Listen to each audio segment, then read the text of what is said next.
bukan berganti lah, backup kepada Bruno. Bruno bermain tanpa henti lah. Kalau dia dah jogging daripada Johor sampai Perlis. Apa perasaan sekiranya De Gea pergi meninggalkan Manchester United musim ni?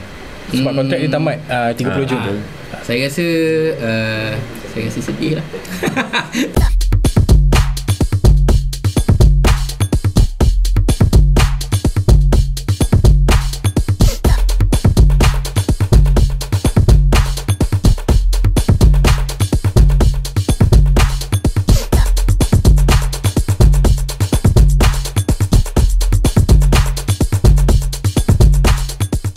Hai, Assalamualaikum. Selamat pagi semua pada fans-fans Harimau Melaya. Hari ni eksklusif, aku boleh katakan show aku Sembang Kencang episod 4 kali ni. Walaupun hari tu aku dah borak pasal MU, tapi semalam aku dah bawa Fan City. Tak adil lah kita tak borak dengan fan MU bersempena dengan FA Cup final ni hari Sabtu pukul 10 malam.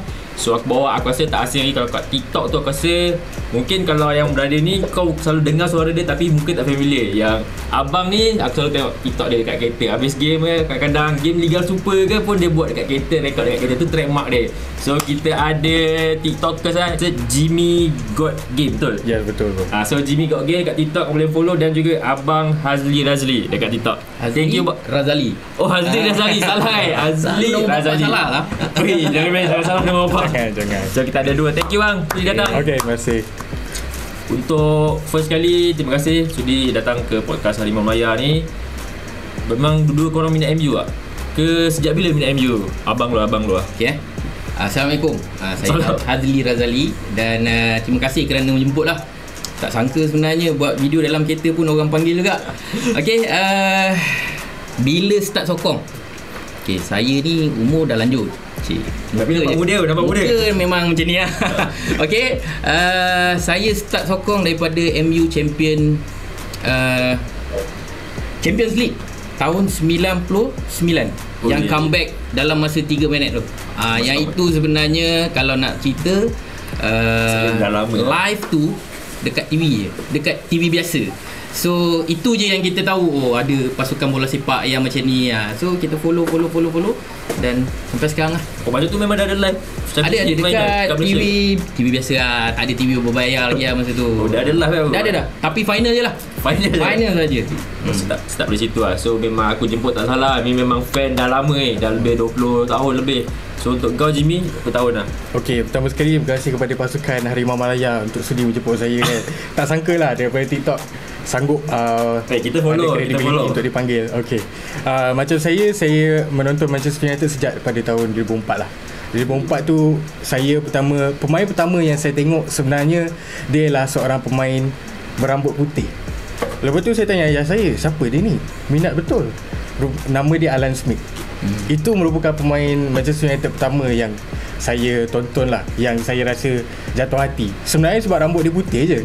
So nampak style lah. Nampak style. Macam kita kan rakyat Malaysia kan mana ada rambut warna-warna macam tu. Tapi bila kita tengok dengan tak silap pada ketika itu baju tu Vodafone baju betul. Tu pun dah lawa warna merah. Jadi 2004 adalah tahun pertama di mana saya mula menonton Manchester United bersama ahli keluarga saya. Okey, sebelum kita nak cerita pasal Manchester United, sebab abang saya tengok konten abang banyak dalam kereta kan abang. Sebab abang bukan buat konten pasal MU je, pasal Liga Super pun ada. Kadang-kadang Malaysia main pun saya tengok. Ya, betul. Sejak bila abang rasa okey aku nak buat konten pasal bola? Apa yang abang yakin, dan sekarang pun dah ada follow dekat 70 tak salah saya kan? 100 sekian? Hampir 90. Dah 89.8. Okey, sebenarnya kalau nak cerita tentang konten yang saya buat di TikTok, saya bermula dengan bukan konten bola sepak. Follower saya naik daripada 15,000 ke 50,000 tu adalah pasal Harimau Melaya. Harimau Melaya fail dekat AFF yang kalah kepada Indonesia. Saya ingat tahun Tan Cheng Ho last kan? Tan Cheng Ho yang dia bawa, and then ada problem, kalah. Kalah 4-1 rasanya, leading dengan Indonesia, lepas tu kena comeback 4-1. Okey. So daripada situ sebenarnya saya punya follower datang daripada Indonesia. Dia naik 20k follower sebab kat Indonesia. Sebab saya, yelah, of course kita kena puji permainan Indonesia pada masa tu lah. So bila saya puji tu, kalau nak naik follower buatlah pasal negara seberang, sebab mereka sangat support. Even kita Malaysian, kita puji, kita realistik lah. Kita tengok ini tahu ni macam mana teruknya Malaysia main, tapi betapa baiknya Indonesia yang mana diorang bawa player muda masa tu. Dan diorang perform well lah. Okay. Dan saya buat konten kedua pasal Indonesia Singapura. Start daripada situ naik. Okay. Bila dah naik tu, barulah saya pergi betul-betul dekat bola, dan dan di mana MU pula masa tu tengah drop oleh. Dan saya buat konten, mula-mula buat parody, buat berlakon dalam bilik lah, benda semua tu. Tak boleh ni, aku kena cakap ni. Cakap jadi pula. Sekali buat lepas 10,000 view tu, ada je, sedap ni. Buat dah jadi sampai beratus-ratus. Sampai sekarang saya still buat pasal MU dan pasal parody Liga Bola Sepak Sosial. Jadi saya tengok yang jenis-jenis datang main kejap. bayar full main sekejap. So saya ambil, saya relate dengan konten dekat liga-liga sosial punya ni lah, community lah. Okay, sampai situ lah. Okay, kau Jimmy, aku tengok konten kau lain daripada lain. Kau menggunakan suara kau yang sedap. Dia wartawan. Betul. Jimmy seorang wartawan. Kau menggunakan suara kau yang sedap. Lepas tu macam mana? Tu aku tengok habis game kau terus record. Adakah during game tu kau dah tulis lah, okay nak cakap apa ni? Okay, sebenarnya macam during game half time tu aku dah already tengok macam mana team tu shape, apa statistik yang prevalent atau important untuk aku highlightkan. Tapi memang half time aku dah plan. By full time aku akan tengok macam mana, adakah aku perlu tambah lagi. Mula-mula first process dalam pembinaan video aku adalah pertama sekali aku buat scripting, tengok apa yang relevan, apa yang paling nampak di dalam perlawanan tu. Kemudian baru aku start shooting suara, aku edit sound sikit, kemudian baru kita masuk video-video yang berkenaan lah. Video tu lama sikit lah sebab kita nak tunggu video tu dah keluar dekat social media apa semua kan. Tapi the reason kenapa aku memulakan TikTok aku adalah aku rasa di Malaysia kita ada satu niche yang tak ada orang sentuh di TikTok pada ketika itu. Di media rasmi seperti di TV kita dah tengok orang memasukkan statistik dalam diorang punya review, dalam diorang punya huraian tentang satu game. Jadi aku pula memang seorang orang yang minat data. Jadi aku gabungkan dua minat aku, iaitu bola sepak dengan data. Jadi dari situlah terjadinya TikTok aku. Tapi TikTok ni sebenarnya pada awalnya aku ada satu bias lah kan. Sebab kita semua tahu rakyat Malaysia TikTok ni bukanlah, kita anggap macam dia platform untuk hiburan, platform yang bukan untuk sesuatu yang ilmiah, bukan info. Dulu orang kat jantung. Dulu kan aku merupakan salah seorang yang berfikiran sebegitu. Jadi bila aku buat TikTok, aku kata kenapa aku tak buat something. Kenapa aku tak buat sesuatu yang berbeza. Jadi aku ambil masa dalam 3 bulan untuk rangka semuanya. Aku buat market research sedikit. Aku tengok macam mana yang aku nak olah. Jadi apa yang korang nampak sekarang itu adalah aku rasa satu pendekatan yang paling dekat dengan diri aku lah. Dia cakap udah sedap dah, bos. Nanti ambil dia kerja. Okay guys, kita dah balik pada MU lah. Sebelum aku nak pergi pasal FA Cup Final Sabtu ni, untuk Abang Azli dulu lah. Secara overall season ni, okay, 2 game awal MU kalah dengan Brighton 1-2 tu, kalah 4-0. Lepas tu macam-macam isu lah. Ada bantai dengan City lah 6-3, isu Ronaldo. Expect tak bila di akhir perakhiran ni dapat top 3 Carabao and final FA Cup? Okay, bila si botak masuk lah, bila Eric masuk, sebenarnya expectation saya sendiri adalah apa yang dia nak buat, dia nak ubah. Oleh bawa apa yang dia nak ubah. Okay, kalau kita tengok daripada segi player, semua dia ambil player dia je. Kalau dia tu asal daripada Malaysia, saya rasa ramai player-player negara kita yang akan bermain dengan Manchester United lah. So mungkin lah pemain-pemain, kalau dia datang daripada Malaysia, kalau dia tu Dola Salih kan, tiba-tiba bawa MU lah, dah tentu lah player-player yang pernah mewakili negara akan masuk MU. Okay. Tapi apa yang dia bijak sebenarnya, dia nak bermain dengan cara dia. Cara dia ni sebenarnya itu yang kita tunggu. Apa yang dia nak buat, apa yang dia nak tukar, apa yang dia nak. Pada awalnya bila kalah 2 game tu koyak baik. Koyak. Yelah, koyak sebab apa? Sebab tak ada apa pun. Sama je. Apa hal ni kan? Dah lah kat home dengan Brighton. Brentford rasa bukan away. Baju hijau. Baju hijau. So benda tu sebenarnya memang buat kita rasa okay, tak apa lah. kau nak bantai masa tu dah buat dah MU dah buat dah, so rasa macam habis aku ni lama kelamaan sebenarnya kita dah nampak sikit-sikit MU tak pernah menang pun, tak salah aku lah, tak pernah menang pun lebih daripada 4 biji. Kalau pernah pun sekali dua ke tak pernah. 4 biji paling maksimum rasanya Untuk season ni ke apa? untuk season ni, untuk di bawah Ten Hag Bawah Ten Hag. tak pernah. Kenapa? Satu sebiji pun jadilah. Tapi ada perubahan daripada segi permainan yang rasanya membuatkan kita nak tengok lagi. Dan expectation top 3, satu piala, satu final. Expectation ni sebenarnya kalau tanya saya sendiri, saya nak satu piala untuk tutup mulut orang. Kalah 7-0 memang. Kalah 7-0 kena 6-3. Saya nak tanya tahun lepas adakah kita tak pernah kalah teruk? Kita skor 4 biji tapi kena sampai 6, kena 7, kena maksudnya tak kisahlah kau nak bantai berapa kosong pun, tetapi untuk kita comeback, bagaimana untuk kita comeback sebagai satu pasukan sukan, tak kisahlah hoki ke badminton ke apa, macam mana kita nak bounce back, itu je. So sekarang kita dah dapat nombor 3. Sebab tu kalau tengok konten terbaru saya, bukan kita nak troll ataupun bantai tim lain, tetapi kita nak bagi tahu dekat mana kita sekarang. So dah boleh lag kan. Banyak dah orang yang mula-mula dulu kena cucuk tu, alah kenapalah. Tapi lama kelamaan dia orang akan senyap. Dah tak ada dah. Ada pun yang masuk pun fan City lah yang bermula pada 2012. Itu je lah.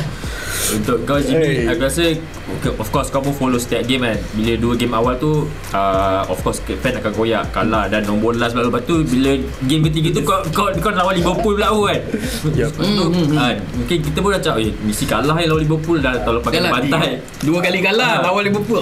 So macam mana kau expect bila perakhiran dia nampak walaupun tak perfect tapi at least back to Champions League, ada cup. Pertama sekali aku rasa sebagai peminat Manchester United yang follow daripada season lepas, sangat susah untuk kita positif kan. Betul.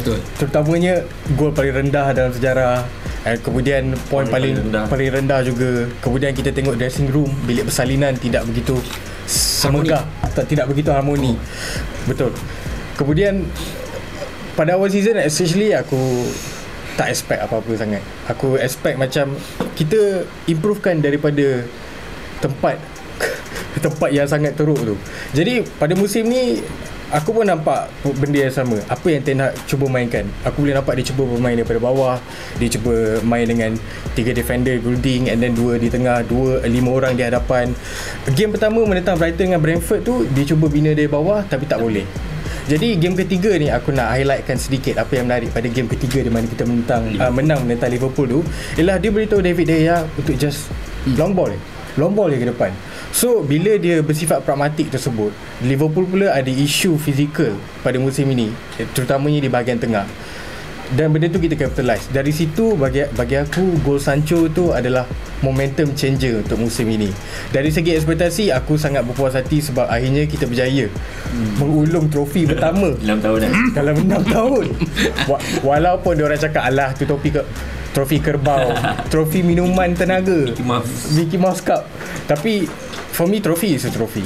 Walaupun kita troll peminat Liverpool yang Community Shield tu bukan satu trofi, tapi sekiranya aku tidak bersifat hipokrit, bagi aku itu adalah trofi. Jadi kalau aku anggap Community Shield Liverpool itu adalah satu trofi, kita kena anggap Carabao Cup itu satu trofi untuk Manchester United.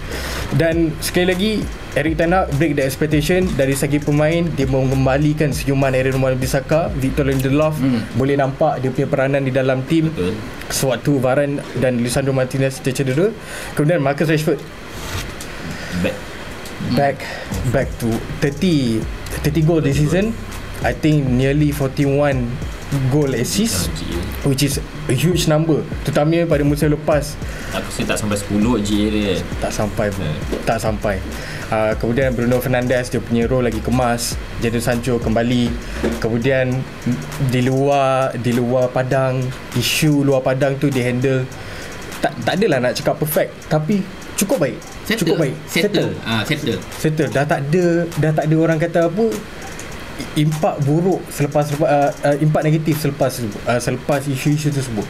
Jadi aku boleh cakap yang kalau per 10 aku bagi Erik ten Hag 7.5 lah. Ada kemungkinan angka tersebut akan meningkat sekiranya kita memenangi FA Cup, tapi takkan turun dah. Okay, ni isu yang paling hangat lah. Of course, Cristiano Ronaldo. Saya tanya korang dua bila walaupun season ni kita berbekalkan Weghorst dan Martial saja striker, kadang-kadang Rashford lah main striker kan. CR of course dia macam mana aku cakap of course dengan ego dia, kau rasa tak kalau CR tu dia sabar, ego dia mungkin dia rendahkan sikit kan. Ni orang panggil sindrom superstar. Dia CR memang boleh jadi goal scorer untuk MU untuk abang lu isu ni. Okey, sebab dia ada CR sekarang ni kat Malaysia lu dah ada berbelah bagi fan yang fan Ronaldo. Dia ada dua je, fan CR dengan fan MU. Dia takkan ada fan CR MU, tak ada. Kalau fan MU dia terima saja apa yang CR buat, apa yang CR nak ni, dia terima dan kita bina balik lah. Tapi kalau fan CR tak, fan CR dia akan pergi ke CR. Sorry to say, sebenarnya fanboy Cristiano Ronaldo sebenarnya dia tak relevan dah untuk MU. Itu satulah. Relevan tu sebenarnya kita dah boleh nampak dengan umur dia macam tu. Ramai orang kata tentang Garnacho katanya akan pakai nombor 7. Ada dalam komen kata tak patut, tak ngam. Dia tak ingat ke sebenarnya CR dulu pakai nombor 7 pun umur 19. So bermakna untuk kita fikir kenapa relevan atau tidak CR tu dengan umur tak. Dengan umur tidaklah. Okay. So daripada segi prestasi pun kita boleh nampak dia pergi main dekat Arab pun ada yang sleeve, ada yang benda-benda yang dulu dia tak macam ni. So dekat MU untuk dia pergi ke satu stage yang mana dia membantu MU, bukan lagi lah. Perkataan sabar tu betul lah. Dia kena sabar. Bilik persalinan macam ni kena faham kita punya owner macam mana. Kan kita duduk rumah sewa, rumah sewa pula macam tu, cakap dengan owner tolong hantar kau nak duduk, kau duduk. Tak nak dah. Itu adalah satu benda yang fan Manchester United yang bukan fan CR dia dah faham. Okey dah. Maksudnya abang okey masa tu ada. Okey. Macam untuk kau cuma satu. Okey. Kenapa dia perlu layan wartawan daripada Piers Morgan? Daripada Arsenal. Itu je sebenarnya. So tak sepatutnya lah. Itu je. Sebelum aku bahas, aku minum dulu. Panas. Panas. Topi panas. Tak macam aku fikir masa of course bila kita season lepas kan orang kata kau tak fikir ke apa yang dia buat, dia bantu dengan goal scorer dia kan. Bila season ni macam dia nak cakap sebab dia tak ikut pre-season, lepas tu fitness level pun dia tak sampai. Ten Hag cuba bagi dia masa, tapi kalau setiap press conference ke apa, Ten Hag cuba pertahankan dia, tak pernah cakap buruk pasal dia. Memang tak ada lah. Sebelum dia belah tu pun aku rasa straight 6 game main, bagi captain lagi last Aston Villa. Kau expect tak bila aku sebagai fan MU juga kecewa fan MU lah sebenarnya. Okay. Bila dia keluarkan Piers Morgan tu, serius aku memang kecewa. Sebab tu ngam-ngam lepas habis game lawan Fulham aku ingat lagi. Betul. Dia orang kata apa, pasca sebelum World Cup. Sebelum World Cup jadi aku sebenarnya panas kes ni kan. Tapi aku setuju aku sebelum aku datang interview ni pun aku memang setuju dengan naratif bahawa aku yakin Cristiano Ronaldo boleh memberi impak di luar daripada apa orang cakap, daripada bench, daripada bangku simpanan. Tapi itulah, dia kena sabar sebab dia kena sedar Erik ten Hag seorang manager atau pengurus yang nak striker dia press. Jadi pada faktor umur Cristiano Ronaldo, kemudian kalau kita tengok sejarah Cristiano Ronaldo di Juventus, dia main striker, dia main dalam dua striker. Dybala adalah pendamping dia. Jadi Dybala, Adrian Rabiot pada ketika itu akan melakukan pressing untuk dia. Dan Ten Hag, dia adalah salah seorang student Johan Cruyff. Tak silap aku, Johan Cruyff pernah berkata, in my team the striker is the first line of defense. Bermaksudnya diorang kena pressure. Jadi dari segi apa yang dia boleh offer pada minit pertama sampai minit 60, aku rasa Ronaldo dah bukan that player anymore. Sebab dia kena press. And kita kena admit, umur akan get up to us. Kan dulu kita injured, okay tak ada hal, kita boleh main lagi futsal malam sekarang. Tapi sekarang kita injured dah tak boleh 2-3 minggu dah bro. Kemudian bila dia pergi interview tu, luluh lah sebab come on lah, kita peminat United dan kita tengok bagaimana Cristiano running down the wing Running Down the Wing kan, membuatkan peminat semua berasa macam ajaibnya dia ni kan. Laju, pantas, sepakan dia, kiri kanan dia boleh buat kuat, gabungan bersama Tevez, Rooney. Dan rasa tak sedap lah apabila dia sebenarnya membuka pintu dia sendiri untuk keluar dari Manchester United tu dengan membuat interview dengan Piers Morgan. Aku respect Piers Morgan sebagai seorang wartawan, memang aku minat Piers Morgan ni. Tapi dia sebagai peminat bola sepak, memang aku minta maaf lah. Penasnya ni. Itulah. Aduh. Tapi memang sedih dan kecewa. Sebelum last lah kita masuk sikit lah. Ni perdebatan juga di antara fan MU untuk abang sendiri. Bila orang kata last season Ole doing well sebenarnya, dia buat perubahan, dapat nombor 3, walaupun orang kata selalu mainkan anak emas dia lah, tak tanpa banyak rotation kan. Orang kata kalau Cristiano Ronaldo tak masuk MU, Ole akan doing well macam Arteta. Abang setuju ke statement tu? Okey, daripada segi permainan, Ole pernah dapat nombor 2 Liga. Betul, 2, 3. Kemudian dia turun nombor 3. 3, 2. Lepas tu pergi 6. Betul. 6 kan? 6. Untuk kita main Eropah baru-baru ni. Okey. So sebenarnya Erik ten Hag membuat nombor 3, dia buat nombor 2. Okey, cerita tentang macam kita cakap Erik ten Hag cari player dia yang dia suka, macam tu juga mungkin Ole dia suka Maguire, so dia mainkan Maguire. Kita tak tahulah, sebenarnya kita pun tak tahu. Kita bukannya duduk serumah dengan Ole untuk kita pergi tanya dia kenapa kau mainkan Maguire. Tetapi sebenarnya untuk dia lakukan sesuatu, kita even kita tengah periksa kan, kita kena pilih, kita tak boleh tanya orang, kita kena pilih jawapan kita. Betul ke salah, itu adalah jawapan kita. Dan bila kita main menang, orang tak cakap apa. Tapi bila main kalah, baru apa kau buat macam ni. Sebenarnya dia sebagai jurulatih, dia ada satu vision yang mana kalau aku main, aku perlu menang, dan apabila kalah, orang akan attack aku. Saya sendiri pernah buat video tentang Ole ni. Kucing berak dekat depan rumah. Sebab saya marah sangat. Kenapa kau perlu untuk macam ni? Kenapa kau perlu untuk mainkan dia ni, mainkan dia tu? Dan apabila persoalan apabila Ronaldo masuk, itu adalah dalam plan dia pun sebenarnya. Itu adalah momen di mana MU di bawah Ole akan bye-bye. Sebab apa? Ronaldo lebih besar daripada dia. Okey, itu je. Contoh kau Jimmy, of course aku sebagai fan MU mesti excited. Ronaldo kembali dia macam tu nostalgia. Excited memang. Excited nostalgia macam perasaan tu tak pernah ada kan. Lepas tu first game tu 2 gol lah macam, tapi lama-lama dia macam tak ngam. Adakah kau rasa macam abang ni kata Ronaldo sebab dia lebih besar daripada MU tu, merosakkan semua apa benda yang Ole dah plan. Aku rasa apa-apa sekalipun dia jatuh ke tangan Ole, sebab dia adalah seorang pengurus. Jadi dia sebenarnya ada kuasa untuk cakap, okay Ronaldo, perlawanan ini kau tak boleh main kerana kita akan pressing from the top. Dia ada that kuasa. Tapi the problem dengan Ole, seperti yang Abang Hazli cakap sebentar tadi, dia ada satu, aku tak tahulah, tapi mungkin dia ada satu reluctancy ataupun perasaan di mana dia sayang, jadi dia tak nak mainkan, dia tak boleh nak bangku kan setengah pemain. Dan aku rasa ultimately benda tu yang menyebabkan dia pecat lah. Tapi adakah Ole is a good manager and a manager to bring Manchester United forward? Aku rasa until a certain point saja. Untuk dia sampai tahap jujur. Aku rasa macam kita finish tempat kedua tu dah juara lah. The best lah. The best lah. Kemudian kita skor paling banyak gol waktu tu. Dengan gabungan 3 hadapan Martial, Rashford, Greenwood kan. Kita tengok satu transitional football yang sangat fluid. Cavani season 2 terakhir sebelum Ronaldo masuk. Cavani pun. Jadi aku boleh faham lah, waktu kita finish tempat kedua dalam musim Covid tu, fans are excited. Kemudian bila masuk yang terakhir Ronaldo, tapi at the end of the day aku tak nak salahkan Ronaldo all the time lah, because that season dia menjaringkan 24 gol. Dan aku rasa pada musim itu saja, objectively pada musim itu saja,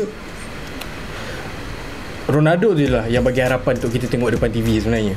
Tapi dia membuka pada satu soalan baru. Adakah kita ingin seorang penyerang yang menjaringkan gol tapi orang lain tidak jaring, ataupun kita inginkan penyerang yang dia tidak jaringkan gol tapi orang lain akan mendapat jaringan? Itu dia membuka mata aku dekat satu soalan tu lah. Jadi Ole Gunnar Solskjaer is a good manager. Man manager pun I think he's done very well. Tapi dia akan sampai tahap tu je. Nak kata if you want to bring Manchester United forward towards UCL campaign, I believe Erik ten Hag is the current man lah. Okay, kita dah move forward, kita pergi kepada FA Cup final satu ni untuk abang kan. Ramai kata City mungkin macam ni lah. Ramai kata City mungkin tak push sangat FA Cup ni, tapi dia nak lebih penting UCL lah. Tapi masa sama dia nak kejar rekod MU sama, treble juga. So untuk abang expectation minggu ni macam mana? Last game of the season MU lah. Fan MU, kita perlu realistik. Realistik ni kita tahu kekuatan City. Kita tahu. Tak payahlah goyang ni. Tak. Sebenarnya itulah realistik. Saya buat konten bola, even Selangor lawan JDT, saya Selangor. Tapi saya tetap cakap JDT kuat. Macam tu juga MU dengan City. Tak boleh, tak dinafikan. Tapi kalau dengan satu tim yang nombor 5 tu kuat sekali tu je lah. Lepas tu dia tak kuat dah. So bagi saya untuk City, realistiknya adalah mungkin City lebih kuat, tapi kalah dah tentu, menang belum tahu lah. Kalah dah tentu, tapi menang, kalau menang korang hadap je lah. Sebenarnya daripada segi perspektif, kalau Jimmy dia lebih kepada statistik, tapi daripada saya sebagai seorang fan yang tengok, yang tak kira pasal statistik, bagi saya realistik yang City lebih baik, tapi tak mustahil untuk MU menang. Betul. Aku actually menyimpan pendapat yang sama. Aku rasa walaupun on paper kita boleh cakap Manchester City kalahkan Real Madrid kan, apa semua boleh nampak aku takut dibantai. Jangan ada macam takut player MU ni bila ada pressure dia terus dia kelam kabut. Betul.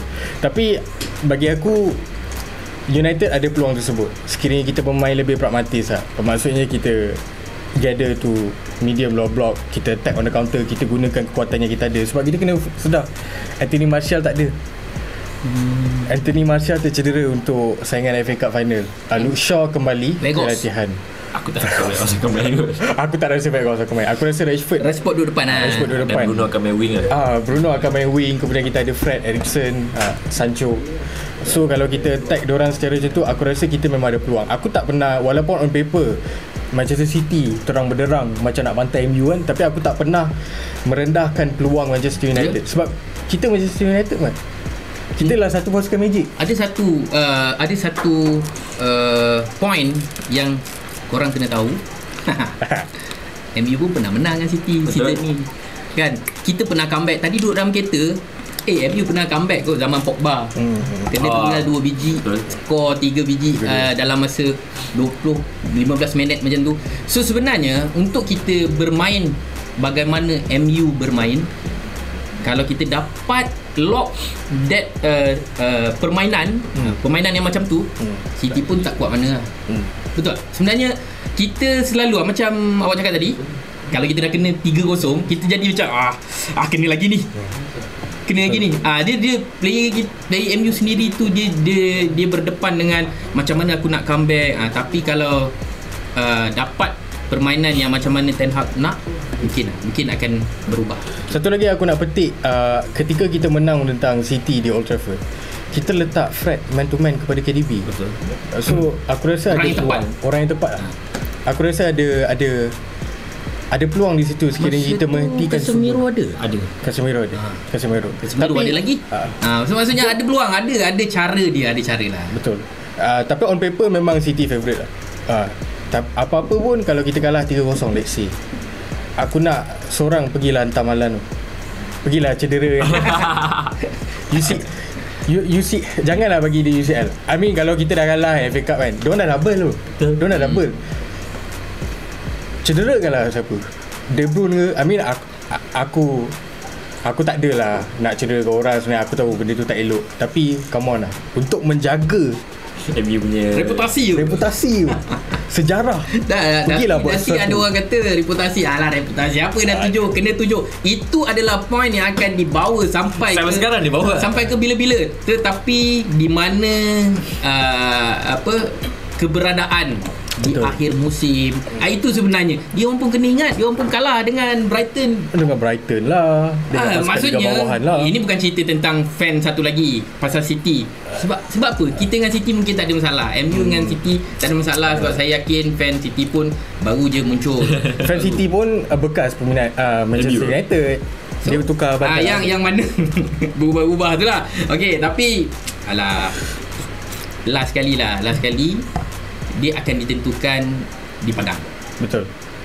Maksudnya ada je, sebab tu saya suka sangat ulas pasal EPL sebab dia unpredictable. Soton pun boleh seringan last begitu. something dengan kita pun dia nampak dia ada benda yang lain macam unpredictable betul. Lepas tu macam aku tak kisahlah. Bukan aku tak kisah. Aku just rasa macam sekiranya FA Cup tu kita tewas sekalipun, dia tidak mengubah penambahbaikan yang skuad Manchester United dah lakukan musim ni berbanding musim lepas. Memang orang cakap sukses tu bermaksud trofi. Sukses tu bermaksudnya apalah segala benda-benda yang cantik, treble lah semua. Memang betul kalau kita main FIFA. Tapi kalau kita bercakap tentang dunia sebenar, sukses itu relatif kepada apa yang terjadi pada musim lepas. Contohnya kita tengok contohlah Luton Town. Musim ini kan dia berjaya masuk ke EPL. 30 tahun ni? 20 tahun ni? Agak lama. Lama dah. Sangat lama. Luton Town, apa sukses untuk Luton Town musim dah hadapan adalah stay di Premier League. Bukan menang trofi apa semua. Kalau menang trofi itu overachiever, bonus. Begitu juga dengan keadaan Manchester United sekarang. Is it a successful season? For me, yes. Kita sebagai peminat already berpuas hati. Walau apa terjadi di FA Cup, kita patut berpuas hati daripada mana kita datang, terutamanya musim lepas. I think that is easily one of the worst season. Betul. One of the worst season. Saya tak tengok lantang kau lah benda jadi lah. Kena bahan je Mat. Kena bahan dia off season tu. Jadi memang aku rasa kita kena berpuas hati. Tapi adakah United ada peluang untuk memenangi Manchester City? Ada. Obviously. Macam untuk kau Jimmy, kau kata kau dah buat pasal De Gea sikit. Okay, of course kau macam pakar statistik sikit. Adakah of course season ni aku rasa Ten Hag cuba bermain. Dia cuba jugalah ajak dia yang main dengan kaki. Tapi ada certain game dia boleh guna. Ada certain game yang Ten Hag kau hantar je bola terus. Nama Liverpool lah. So untuk engkau, adakah dia memang De Gea ni pun ada dua kadang-kadang. Kau tak ingat ke apa yang dia buat season lepas? The same lah. Tapi untuk modern era goalkeeper, dia bukan lagi yang sistem Ten Hag nak buat. Untuk kau macam mana? Apa yang kau dah statistik kau bawa? Tak ada. Aku tak ada buat statistik sangat pun sebenarnya. Tapi apa-apa pun, David De Gea satu polarizing player. Ada setengah peminat memang appreciate gila kontribusi yang De Gea lakukan. Dia punya acrobatic save. Dan aku pun bersetuju dengan perkara tersebut. Aku tak adalah ganas sangat macam nak terobong De Gea apa semua. Tapi kita kena ingat kontrak dia sekarang ini pada 350,000 seminggu. That is a lot. Itu bukan satu angka yang sangat banyak. Kemudian untuk skill set yang dia ada, hanya shot stopping ialah matrix yang dia dominate. Tak adalah dominate sangat pun sebenarnya. Tak silap aku, dalam 38 goalkeeper Premier League yang bermain di Premier League musim ini, dia rank pada 19 in term of true shot save. Tak silap aku lah. Save percentage dia dalam 70%. That is a respectable amount. Tapi aku bukan nak sentuh pasal shot stopping. Aku rasa dia lebih kepada pada masa hadapan pasukan macam mana yang Ten Hag nak build. Pertama sekali, obviously pasukan yang dominate possession. Dan in order untuk mengawal kawalan bola, kita perlukan seorang goalkeeper yang yakin, confident, tak kekok apabila bersama bola. Sebab apa? Kalau kita tengok musim ni, bola sampai ke belakang saja hilang. Sebab kita dah lantun dia jauh keluar, tak tepat apa semua. Jadi kalau kita dapatkan satu goalkeeper yang moden, dia akan menyelesaikan masalah tersebut. Maksudnya kita boleh main high line, kita boleh main line yang lebih tinggi, dekat sikit dengan gol diorang. Dekat sikit dengan gol diorang. Apabila line tinggi, gol dekat sikit dengan gol diorang, ruang di antara defensive line kita dengan attacking line kita akan jadi sempit. Apabila diorang sempit, kawasan tu lebih compact. Jadi sekiranya bola melantun ke apa situ, lebih mudah kita menang second ball, lebih mudah untuk kita counter press. peluang yang kita create pun sebenarnya lebih berkualiti. Itu secara itu conclusion dia lah kenapa aku kata perlukan modern goalkeeper. Kemudian contoh lain, kalau kita ambil Arsenal, Manchester City, Liverpool, apabila diorang tukar posisi goalkeeper diorang pada seorang goalkeeper yang lebih moden, Ben Leno di Arsenal, kemudian tukar jadi Aaron Ramsdale, waktu tu aku ingat peminat Arsenal memang tak puas hati sebab Ben Leno pun macam dia traditional goalkeeper yang safe sana memang nampak cantik. Kemudian Liverpool pun Liverpool kita tak payah cakap lah, obvious kan, Karius dengan Alisson. Jauh sangat. Kemudian Manchester City, walaupun diorang ada Claudio Bravo tapi tak cukup, diorang nak Ederson juga.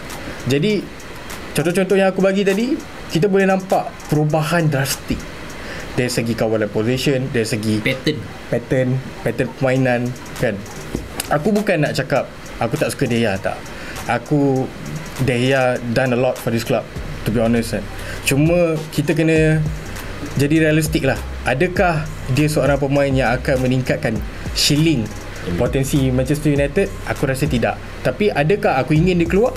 Kalau boleh cari jalan untuk ditinggal pada gaji yang lebih rendah, apa salahnya? Sebagai backup. Tapi jangan bagi dia jumpa Piers Morgan lah.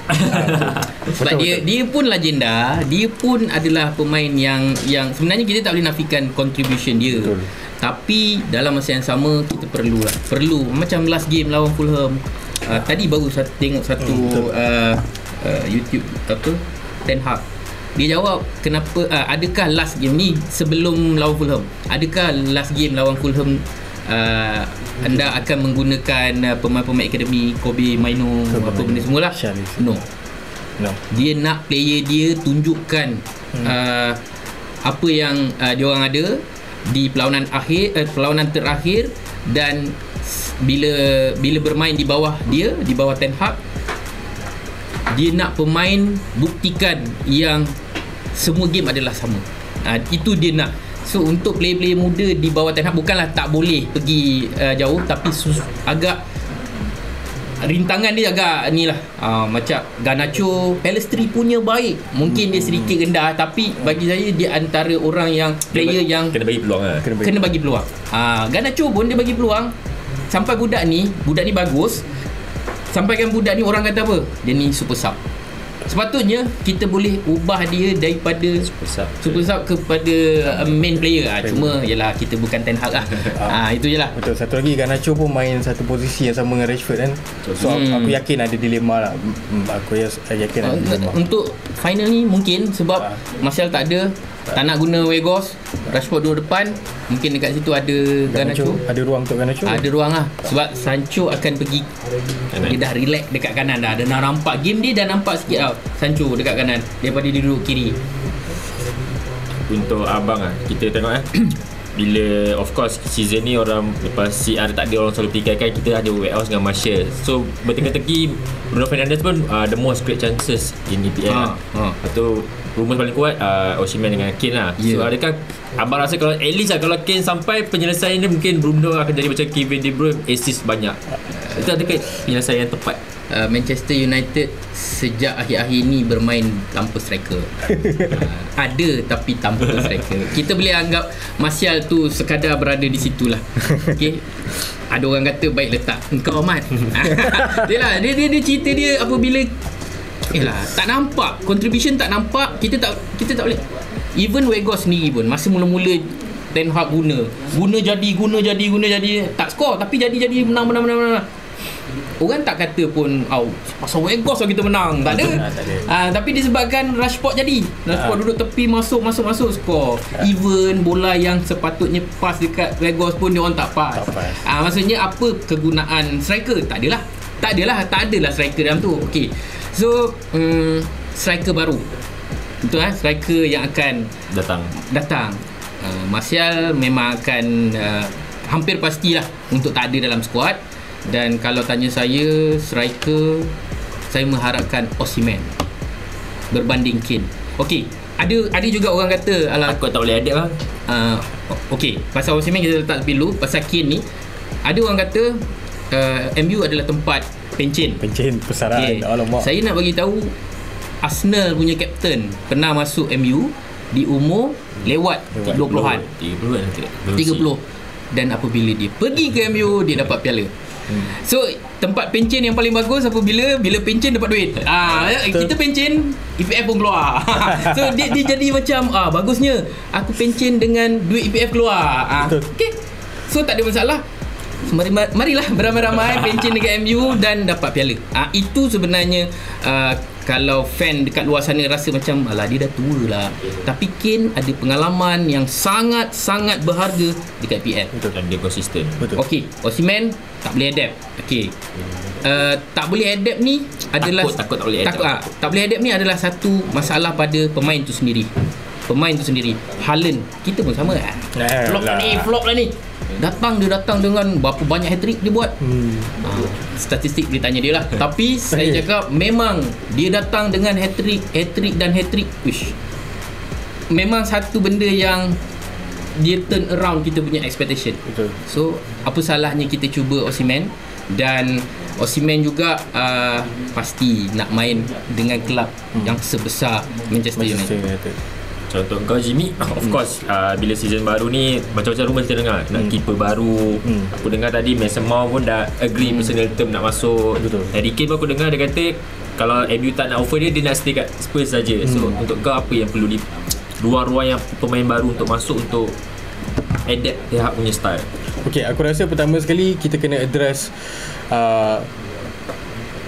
pengganti Casemiro. Sebab aku rasa bukan pengganti Casemiro, maksud aku backup Casemiro. Sebab apabila Casemiro tak ada, bagi aku Casemiro ialah my player of the season. Dan sekiranya dia tak ada, kita boleh nampak sangat cacat di bahagian tengah. Bercacat dari segi defensif lah. Dari segi attacking pun kita tak ada connector daripada first pace kepada second pace. So kita perlukan seorang dia punya understudy, dia punya pengganti lah, yang boleh buat hampir sama macam dia, tapi sangat muda untuk ego dia tak tinggi sangat untuk accept pemain di belakang Casemiro. Kau dah ada list kan kau punya target? Dari segi list secara ekstensif aku tak ada. Secara ekstensif aku tak boleh bagi nama. Tapi kalau aku petik nama je, sudah tentulah ada beberapa nama yang aku tak rasa Sofyan Amrabat boleh buat, tapi aku minat Sofyan Amrabat. Cara permainan dia terutamanya di Morocco World Cup. Tapi dia dekat dengan Casemiro. Kalau tanya saya, dia punya game gaya dekat. Memang sangat dekat. Cuma macam Casemiro lah, limited lah. Macam hantaran apa semua. Macam Frankie de Jong, of course dia adalah seorang anomali. Dia boleh buat macam-macam, bukan setakat dari segi defensif, tapi hantaran dia, dari segi dia boleh ball carry, dia boleh bawa bola daripada first pace kepada second pace, dia boleh distribute. I think Frankie de Jong tu aku boleh faham kenapa Ten Hag nak sangat Frankie de Jong. Lepas tu nama-nama lain, contoh macam yang dah relegate, kita boleh dapatkan Romeo Lavia. Itu pun salah satu lagi understudy Casemiro. Kemudian selepas center defensive midfielder tu, aku nak seorang midfielder di understudy Eriksen pula, ataupun different profile daripada Eriksen. Sebab kita kena ingat Ten Hag main dengan 3-2-2-3 ataupun 3-2-5 lah. Dalam 5 hadapan tu, winger, midfielder, striker, midfielder dengan seorang lagi winger. Aku nak cari winger di sebelah sini. Ini Bruno di sebelah sini. Di sebelah sini Mason Mount tu is a nice option. Tapi semalam aku terfikirlah, takkanlah kita tak boleh try dapatkan Madison. Okay, Madison is a good shout, tapi bagi aku Ismail Bennacer AC Milan, I think dia boleh main pelbagai role di sana, Ismail Bennacer. Tapi again lah, ini apa yang aku nak, bukan apa yang dikaitkan dengan Manchester United. Tapi secara selain daripada striker, apa yang aku rasa prioritize lah ialah ganti Casemiro, and then pemain midfielder nombor 8. Jadi dua position tu yang kita boleh address selepas nombor 9, selepas pemain striker ya. Dan sebenarnya pengganti Bruno pun kita boleh, bukan pengganti lah, backup kepada Bruno bermain tanpa henti lah. Kalau dia dah jogging daripada Johor sampai Perlis sebab memang dia 5,000 minit perlawanan hanya selepas dia. Kalau kita tengok itu dia injured, berbalut kaki pun benda semua, minggu ni main pula. So bermakna dia punya jiwa, dia punya kekuatan, dia punya semangat, dia punya desire untuk pergi lebih jauh dengan MU tu. Sebab itulah Ten Hag perlukan pemain yang ada benda-benda tu. Sebab aku rasa Bruno statistik dia pada 2016 ke 2017 aku rasa sampai sekarang every season double digit goal atau assist. Walaupun dalam season MU Barai pun tetap dia dapat double digit goal assist juga. Dan aku rasa untuk Bruno, of course aku rasa next year dia akan jadi captain kita. Dia akan ubah untuk jadi captain. Macam Maguire tak ada je ni. Kita memang dah dapat dengar berita dia akan dah bau. Dapat bau kan. So untuk abang sini mungkin last lah untuk abang, siapa player of the season? Saya nak tahu player of the season ni dan favorite player abang all time Manchester United. Okey, saya sebenarnya sangat memberi penghormatan kepada De Gea. Saya berbeza dengan Jimmy. Kenapa? Tanpa dia juga sebenarnya dia bermain dengan striker orang dan striker pihak lawan dan juga defend dia sendiri. Sebenarnya itu antara masalah De Gea. Sebab tu dia banyak save. Banyak save sebab apa? Sebab banyak orang attack dia. Okey. Tapi untuk player of the season bukan De Gea lah. Player kegemaran saya, even saya main bola bukan keeper tapi saya pilih De Gea untuk favorite player. Tapi player of the season jelas Casemiro. Sekejap, nak tanya, apa perasaan sekiranya De Gea pergi meninggalkan Manchester United musim ni? Sebab kontrak dia tamat 30 Jun tu. Saya rasa sedih lah.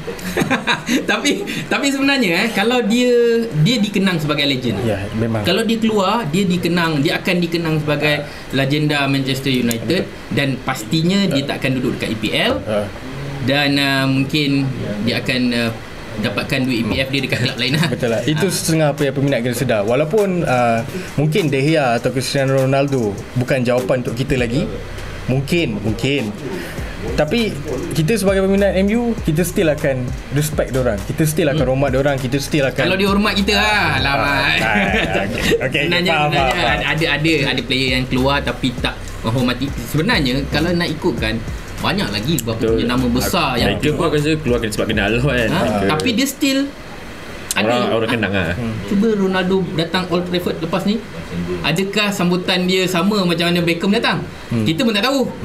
Ada orang kenang dia, ada. Kita sendiri pun ingat, ya Allah, macam mana dia dribble, macam mana dia shot on goal. Tapi dengan apa yang dia dah buat tu, dia merendahkan sedikit taraf legendary dia tu. Tapi player of the season Casemiro. Saya selalu cakap dengan kawan-kawan apa benda semua kan, aku rasa Casemiro. Tapi ada je game yang dia tak jadi. Dia tak nampak mana dia ni kan. Off season lah. Tapi perform.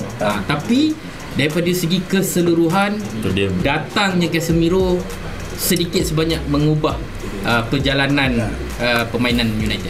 Sebab aku ada baca, tak silap aku, lepas kita kalah 2 game awal tu kan, MU takut kan, MU takut Casemiro tarik diri sebab dah agree personal term, tapi Casemiro bagi agent dia tell them kan, fix it.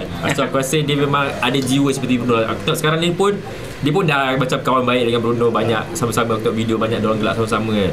Dan Bruno pun aku ada Tehak bagi tahu, dia kata Bruno pernah bagi Tehak kalau boleh semua game dia nak main, tak nak ada dia tak nak main kan. Dan untuk kau, siapa player of the season walaupun kau cakap Casemiro, dan siapa player favourite kau all time lah?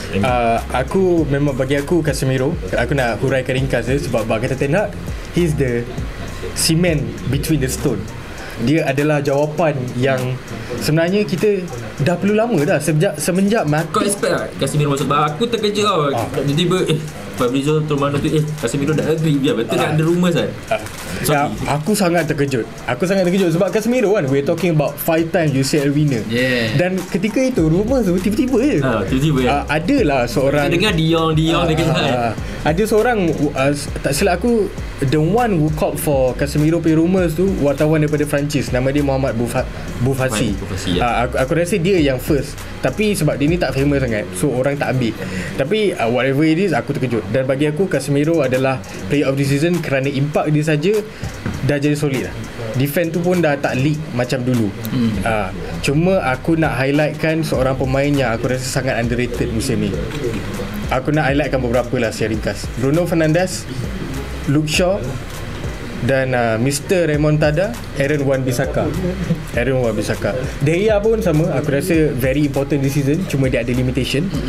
Untuk my best player, my favourite all-time player Manchester United is Wayne Rooney. Aku rasa Wayne Rooney dia, aku suka tengok development dia bukan setakat di dalam padang tetapi di luar padang juga. Sebab kita kena ingat dia seorang striker yang ganas. Kemudian dia ada aku sebiji macam Wayne Rooney sebenarnya. Aku jenis orang yang akan sacrifice. Aku awal-awal memang barat.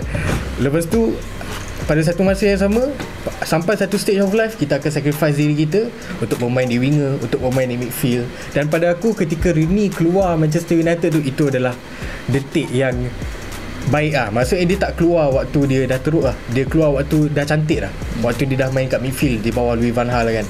Jadi my greatest not greatest player of all time lah, my best player, my best favourite player is Wayne Rooney. Okay, penutup bang, season depan apa harapan abang untuk MU lah? Okay, mungkin kalau De Gea belah dah tak, mungkin anak last maintain standing Ferguson dah tak ada lah. Last sekarang De Gea kan, Jones pun dah keluar. So untuk apa harapan abang? Okay, untuk season ni dulu sebenarnya harapan kita sebab harapan saya sendiri sebenarnya adalah macam saya cakap, satu piala top 4. Sama, kita sama. Dia Erik ten Hag masuk je tak berubah. Even kalah 2 game awal. Okay, satu piala, tak kisahlah piala apa pun, dan Champions League apa ni, slot Champions League. Okay, tetapi untuk season depan saya nak tambah lagi satu. Saya nak satu piala juga, dan top 4 confirm, sebab kita nak buktikan yang kita konsisten. Tak kisahlah kalah 7-0, lepas ni mungkin 10-0 kan, nak buat macam mana. Tetapi kita akan mengakhiri perjalanan season depan satu piala, top 4, dan satu lagi saya nak pembalasan. Balas dendam. Tak ada siapa kita tu? Nak terbalikkan apa saja yang kita pernah kalah. Okay. Kita main kat tempat kita, orang pun tak berani cakap apa. Tak berani cakap apa. Sebab kita ada satu rekod season ni yang di tempat kita yang cantik lah. Orang datang pun kan. Tapi kita main tempat orang, kita jadi selemah-lemahnya. Dan yang ketiga adalah pembalasan. Pembalasan ni bukan untuk orang lain, tapi untuk diri kita lah, untuk kepuasan diri kita. Kepuasan diri kita. Dan nak datangkan benda ni perlu ada penambahbaikan daripada pemain-pemain yang sepatutnya. Bukan kita tak boleh cakap season ni macam Fred. Kita duk bantai Fred ni apa benda lah ni. Tapi dia contribute setiap kali game besar. Dia contribute tu lawan yang apa? Lawan City, lawan yang mana dia skor 3 biji, Brazilian skor 3 biji. Ni Barcelona. So maksudnya ada game part dia yang dia contribute. Orang kata Fred nak kena keluar. Kadang-kadang benda ni budak baik yang mana dia kena keluar lah, sedihnya. Kan? Walaupun dia tak berapa pandai sangat, tapi dia ni baik. Macam tu lah. So kita nak satu penambahbaikan yang mungkin boleh meletakkan Manchester United tu sendiri di tempat yang sepatutnya. Manchester United kena letak atas ni. Dia macam tu. Tak bawah dah lah. Bukan. Dia kena dekat situ. So bila nak letak kat situ, dia perlulah dekat almari yang cantik, pemakaian yang cantik, ni kena duduk kat situ. Betul. Bagi aku, Manchester United kena kembalikan glory days di mana generasi sekarang dia masih nampak Manchester United tu adalah sebuah pasukan yang besar, yang lebih terbesar di England. Untuk ekspektasi aku musim depan, pertama sekali new ownership lah. New ownership lah. Come on lah, dah berapa lama, 17 tahun kan. Atap pun bocor apa semua. Dia boleh nampak dia punya video ada kan. Video aku ada boleh nampak ada air keluar situ. Ronaldo pun komplain dia punya facility.